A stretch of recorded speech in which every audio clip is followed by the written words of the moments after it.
SETU Bandhasana. SETU Bandh means formation of a bridge. In this asana, the posture of your body becomes like a bridge. This asana is also called Chatushpadasana.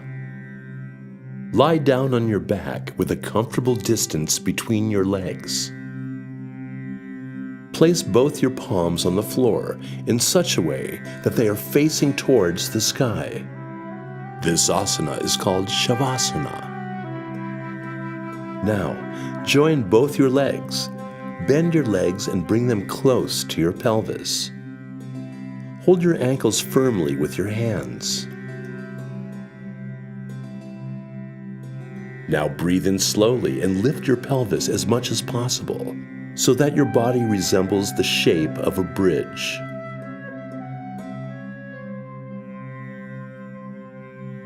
Ensure that your head and shoulders are on the floor and knees and legs are in one line.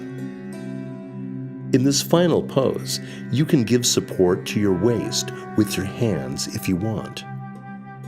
Stay in this pose for 10 to 30 seconds while breathing in and out normally.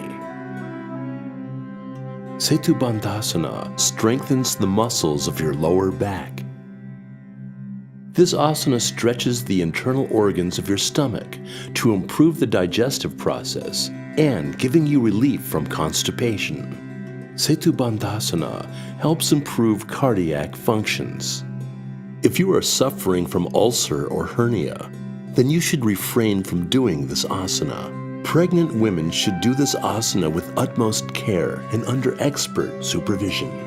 After staying in the SETU Bandhasana pose for 10 to 30 seconds, while releasing your breath slowly, bring your pelvis down to the floor. Release your ankles and come back and relax in the Shavasana pose. Doing SETU Bandhasana regularly will help you to overcome depression and anxiety.